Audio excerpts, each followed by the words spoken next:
5 August Sheikh হাসিনার পতনের পর বিগত নির্বাচনে বিপুল সংখ্যাগরিষ্ঠতা নিয়ে সংসদে এসেছে বাংলাদেশের জাতীয়তাবাদী দল বিএনপি নেতৃত্বাধীন সরকার। সেখানে প্রধানমন্ত্রী হিসেবে দায়িত্ব নিয়েছেন তারেক রহমান। আর সেই মন্ত্রিসভায় দায়িত্ব পেয়েছেন আমাদের সিলেটের সাবেক সফল মেয়র আরিফুল হক চৌধুরী। তিনি দায়িত্বে আছেন প্রবাসী কর্মসংস্থান ও বৈদেশিক মন্ত্রণালয়ের, সাথে আছে শ্রম সংস্থান মন্ত্রণালয়ে। দায়িত্ব পাওয়ার পর অনেকটাই বদলে গেছে দেশের বিভিন্ন চিত্র। বিশেষ করে প্রবাসী শ্রমবাজার সহ প্রবাসীদের লাশ ফিরিয়ে আনার ক্ষেত্রে মন্ত্রীর রয়েছে অনন্য ভূমিকা। পাশাপাশি তিনি যে আসন থেকে এমপি হয়েছেন, সিলেট 4 আসন পর্যটন সমৃদ্ধ, এই আসনকে বদলে দিতে কাজ করছেন তিনি। আজকে ঈদের ছুটির এই দিনে অলৌকিকভাবে মাননীয় প্রবাসী কল্যাণ মন্ত্রী এসেছেন আমাদের 71 টেলিভিশন অফিসে। আজকে মন্ত্রীর কাছ থেকে কিছু জানার চেষ্টা করব, কথা বলবো দেশের বিভিন্ন সময় নিয়ে খুবই সংক্ষিপ্তভাবে। জনাব আরিফুল হক চৌধুরী, অসংখ্য ধন্যবাদ, আপনি 71 টেলিভিশন অফিসে আসছেন। প্রথমে আমার প্রশ্ন হচ্ছে সিলেট নিয়ে। আপনি সিলেট সিটিকে আলোকিত করে গেছেন, এখন 4 আসনে গেছেন, সেটা হচ্ছে পর্যটন সমৃদ্ধ এলাকা, এবং এই পর্যটন সমৃদ্ধ এলাকাকে আরও সমৃদ্ধ করতে এই মুহূর্তে আসলে আপনার প্ল্যানিং কী আছে? যেহেতু আপনি সব জায়গায় সফলতার আলো ছড়িয়েছেন, সিলেট 4 আসনকে কীভাবে নিয়ে যেতে চাচ্ছেন? ধন্যবাদ। ঈদের পরেও এখনও ঈদের আমেজ রয়ে গেছে। আমি আপনার মাধ্যমে সিলেট তথা বাংলাদেশ এবং আমাদের প্রবাসী ভাই বোন সকলকে ঈদের শুভেচ্ছা জানাচ্ছি। আমরা এবার ঈদুল আজহা অত্যন্ত সৌহার্দ্যপূর্ণ পরিবেশে ধর্মবর্ণ নির্বিশেষে সকলে সম্মিলিতভাবে আমরা সুন্দরভাবে আমাদের ঈদুল আজহা উদযাপিত হয়েছে। আমি আসলে আমার নির্বাচনী এলাকা জনতা গোয়েনঘাট কোম্পানিগঞ্জ, এটা হচ্ছে পর্যটকদের জন্য একটা প্রকৃতিকন্যা বলে আখ্যায়িত আমার 4 নম্বর আসন। এখানে আমি গতকালকে গিয়েছিলাম, দেখলাম হাজার হাজার মানুষ সাদা পাথর, বিছনাকান্দি, লালাখাল, জাফলং, শ্রীপুর এইগুলোতে প্রচুর পর্যটক আসছে। আমি তাদের কাছে খোঁজখবর নিলাম যে আসলে আর কি করলে তাদের জন্য মানে ভালো হবে এবং আমাদের পর্যটকদের চাহিদা কী। কারণ আমাদের মাননীয় প্রধানমন্ত্রী জনাব তারেক রহমান বাস্তবভিত্তিক এবং জনগণের কাছাকাছি যাওয়ার আমাদেরকে উপদেশ দিয়েছে।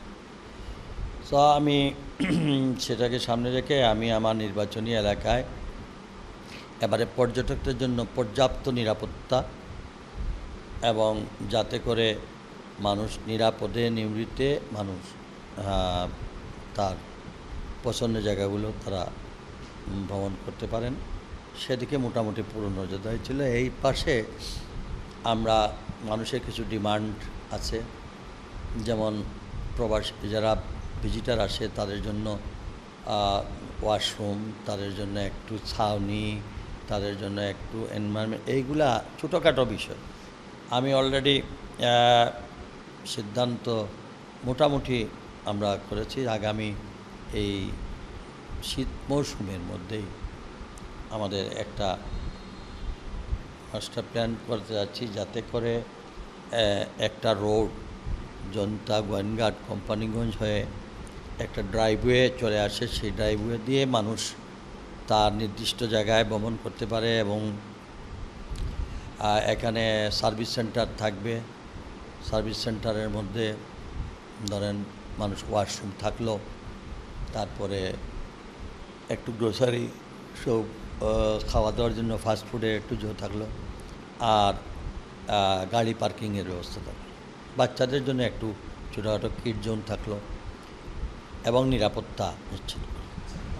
একটা প্রশ্ন হচ্ছে কি, সাদা পাথরে আমরা যেটা দেখেছি এবং গতকাল এই জিনিসটা আমরা উপলব্ধি করেছি এবং আজকে আমরা 71 টেলিভিশন প্রতিবেদন প্রকাশ করেছি, নৌকা ভাড়া এখানে নির্ধারণ করা হয়েছে 800 টাকা। কিন্তু সেক্ষেত্রেও মানুষ নৌকাতে ওঠার পর ইজারাদাররা, মাঝিরা বিভিন্নভাবে নৌকাতে হয়রানি করে, তারা অতিরিক্ত টাকা নিয়ে থাকে, বিভিন্ন ধরনের নিরাপত্তা নিয়েও প্রশ্ন উঠেছে।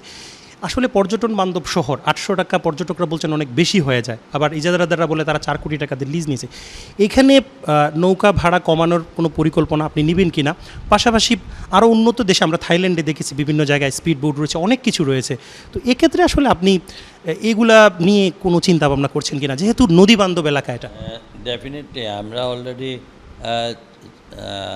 আমাদের সারি নদী, গোয়াইন, এরপরে কাপনা নদী, এগুলোকে আমি অলরেডি নৌ পরিবহন মন্ত্রণালয়ের সঙ্গে কথা বলেছি। আমরা এরপরে পরে আমরা এই 4-5টা নদীকে একটু খনন করে আমরা পর্যটনের মধ্য দিয়ে আমরা সরকারিভাবে যদি নিরাপত্তা দিয়ে ছোটো ছোটো স্পিড বোটগুলো দেওয়া যায়, তো মানুষ নদীপথে ভ্রমণ করে তারা এনজয় করতে পারবে এবং সেখানে সিকিউরিটি থাকবে, এটা আমি চেষ্টা করতেছি, এবং রেটও কম থাকবে, তাতে মানুষ তখন আর যারা ইজারাদার নিয়েছেন ওনাদের সঙ্গে গতকালকে আমার একটু কথা হয়েছে যে মানুষকে স্বাচ্ছন্দ্যভাবে চলাফেরা করার সুযোগ দিতে হবে। কোনো নৌকায় 8 জনের উপর উঠতে পারবে না, নৌকায় যে রেট আছে সেটাকে ঘাটে লিখে দিতে হবে, এবং এর থেকে ব্যত্যয় ঘটলে ওই নৌকা এখান থেকে চালাতে পারবে না। এবং আমরা যদি এটা করেন তাহলে আমি সরকারি নৌকা দিয়ে দেব, তখন হলে আবার বাকি শ্রমিকদের ক্ষতি হবে। ঠিক আছে, ওনারা যদি নিরাপদে মানুষকে নিয়ে যান, সুন্দর ব্যবহার করে নিয়ে আসেন, ওনার করে যদি ধরা পড়ে যে 8-এর অধিক মানুষ নিয়ে যাচ্ছেন কিংবা চার্জ বেশি করতেছেন, তাহলে কিন্তু উনি আর এই রুটে নৌকা চালাতে পারবেন না। কালকে আমি ইজারাদারকে বলে আসছি, তো তার সময় চেয়েছেন, তারাও বলছেন না আমরা নিয়ম মেনেই চলব, এবং আমাদেরকে তবে তাদেরকেও ঘাট ঠাট ঠিক করে দিতে হবে। আর এগুলা আসলে খুব একটা বড় বিগ ডিল না, মানুষ বসবে একটু ছাউনি করা, এটা খুব বড় প্রজেক্ট। আমি ইনশাআল্লাহ নেক্সট সিজনের আগে অবশ্যই দৃশ্যপট পরিবর্তন হয়ে যাবে, কারণ আমার নেতা জনাব তারেক রহমান এই বিষয়ে মানে সর্বাত্মক সহযোগিতা করতে প্রস্তুত, এবং যাতে মানুষের কল্যাণে কাজে লাগে। এবং আমি ইনশাআল্লাহ আমি মনে করি জনতা গোয়েন্দার কোম্পানিগঞ্জ হবে পর্যটন সিটি অফ বাংলাদেশ। মন্ত্রী, এবার ভিন্ন প্রসঙ্গে আসা যাক। আমরা দেখতে পাচ্ছি যে বিগত দিনে যে সরকার ক্ষমতায় ছিল, প্রবাসীদের নিয়ে আসলে তেমন কোনো আমরা বিষয় দেখি নাই, শুধুমাত্র খবরের পাতায় শুনতাম, সেগুলো বাস্তবায়ন হতাম। কিন্তু আপনি মন্ত্রী হওয়ার পর আমরা যেটা দেখছি যে একজন প্রবাসীর লাশ এলেও আপনি বিমানবন্দরে যাচ্ছেন, বাড়িতে পৌঁছে দিচ্ছেন। তো এগুলো আসলে কতটুকু এগিয়েছে, বা এবং এখনও কিন্তু অনেক জায়গায় অনেক সমস্যা আছে, দুবাইয়ের লাশ আসতেও প্রবলেম হয়, বিভিন্ন সময় বলা হয়। তো এই যে লাশ আনার ক্ষেত্রে এই মুহূর্তে আপনি কতটুকু সফলতা দেখিয়েছেন? দেখেন, এই ব্যাপারে আমাদের মাননীয় প্রধানমন্ত্রী আমাদেরকে দিয়ে মানে প্রবাসী কল্যাণ মন্ত্রণালয়, সিভিল এভিয়েশন মন্ত্রণালয় এবং আমাদের পররাষ্ট্র মন্ত্রণালয়, এই 3 মন্ত্রণালয়কে ট্র্যাক করে দিয়েছেন, যাতে আমাদের প্রবাসী বলতে এই মধ্যপ্রাচ্যের যুদ্ধে যারা আজ প্রবাসী যারা আছেন তাদের যাতে এই অনেকে মারা গেলে তাদের লাশ আনাটা একটা হ্যাসল হয়ে যায়, এটা আমরা সরকারের নিয়ন্ত্রণে নিয়ে আসছি। যারা এবার যুদ্ধে অসুস্থ হয়ে পড়েছেন তাদেরকে আমরা হাসপাতালে চিকিৎসা ব্যবস্থা করতেছি। আর শুধু আমরা ডেড বডি আনতেছেন, ডেড বডির লগে ডেড বডির দাফন কাফন থেকে শুরু করে তাকে আর্থিক সহযোগিতাও আমরা প্রদান করছি। এবং আমরা চাচ্ছি যে এই ধরনের যত কিছু যারাই পাসপোর্ট ফটোকপি দিচ্ছে, এখন আমি প্রবাসী মন্ত্রী, আমার এলাকা হলো প্রবাসী অধ্যুষিত এলাকা, এই যে আমি এবার ঈদে আসছি, আমার কাছে মনে হয় 30-40টা দরখাস্ত পড়ছে, কেউ জেলে, কেউ পাসপোর্টের নবায়ন হচ্ছে না, কেউ সেখানে নানা ধরনের, কেউ ডেড বডি আসতেছে না, কেউ নিখোঁজ সংবাদ, এগুলো আমি নিয়ে যাচ্ছি। অলরেডি আমরা একটা মনিটরিং সেল করেছি, আমরা সঙ্গে সঙ্গে তার পাসপোর্ট অ্যাড্রেস দিয়ে এগুলা আমরা দ্রুত গতিতে আমরা আমাদের কূটনৈতিক চ্যানেলে, আমাদের পররাষ্ট্র মন্ত্রণালয়, আমাদের সিভিল এভিয়েশন মন্ত্রণালয়, সবার সমন্বয়ে আমরা কাজগুলো করতেছি। ইতিমধ্যে তো প্রায় অনেক লাশ, প্রায় মনে হয় শখানিক লাশ হয়ে যাবে ইন টোটাল সারা বাংলাদেশে।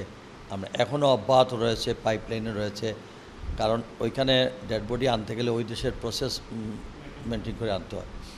সো এই ব্যাপারে আমরা আমাদের সরকার প্রধান থেকে শুরু করে আমরা অত্যন্ত সচেতন আছি, এবং আমরা চেষ্টা করতেছি মানুষের এই দুঃসময় মানুষের পাশে আমরা দাঁড়ানো। শুধু এটা নয়, এবার দেখেন না, গত 2 টার্মে আপনারা সেটা এমনি কিছু হলে আপনারা নিউজ করেন, কিন্তু বাংলাদেশে গত 20-25 বছরে আপনারা দেখাতে পারবেন না কখনো যে ঈদ আসলে রাস্তাঘাটের উপর ব্লক হয়, শ্রমিকরা অসন্তোষ, তাদের গাড়ি ভাঙচুর হয় অনেক এই গত 2 টার্মে সব শ্রমিকরা হাসি মুখে বাড়িতে ফিরেছে। কেন? এটার পিছনে আমরা আমাদের শ্রম মন্ত্রণালয়, আমাদের স্বয়ং প্রধানমন্ত্রীর কার্যালয়, আমাদের পুলিশ বাহিনী, আমাদের সিভিল অ্যাডমিনিস্ট্রেশন, আমাদের কলকারখানা প্রতিষ্ঠান সম্মিলিতভাবে বিজেপি, বিকেএমই, সমস্ত ব্যবসায়ী গোষ্ঠী, আমরা মাননীয় সংসদ সদস্যবৃন্দ, আমাদের স্থানীয় প্রতিনিধিবৃন্দ, বিএনপি, আমরা সবাই একসঙ্গে কাজ করেছি মনে করি, যার জন্য ওই সবাই মানে তাদের ন্যায্য পাওনা সহ বাড়িতে গেছে। এই সরকারের কিন্তু বিশাল অর্জন। এটা আগামীতে দেখবেন ইনশাআল্লাহ একদম, এটা শুধু ঈদ আসলে হবে কেন, কোনোভাবেই শ্রমিকরা যেন বঞ্চিত না হয় সেটার দিকে আমরা। মাননীয় মন্ত্রী, সবশেষ প্রশ্ন, আপনার যে এলাকা রয়েছে জৈন্তাপুর, গোয়াইনঘাট এবং কোম্পানিগঞ্জ এলাকাটা হচ্ছে সীমান্ত এলাকা, আমি ছোটো করে বলতেছি।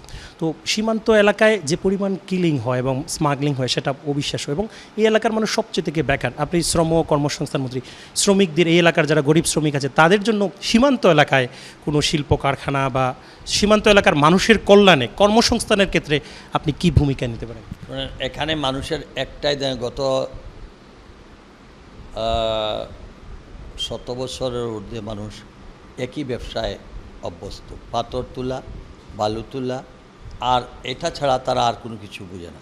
তো আমরা এটা ছাড়াও যে আরও অনেক কিছু কর্মসংস্থান রয়েছে, খাদ্যে দ্বিগুণ, আমাদের জমিন চাষ করতে হবে, বিভিন্ন ফসল লাগাতে হবে, এগুলা আমরা বিভিন্ন পর্যায়ে এই কর্মসংস্থান, এই মানব সম্পদকে কাজে লাগাতে আমরা নতুন নতুন পরিকল্পনা নিচ্ছি। দেখা যাক আমাদের এই ঈদের পরে হয়তো এটা সম্বন্ধে সিদ্ধান্ত আসবে, তখন সনাতন পদ্ধতিতে যাওয়া হলো।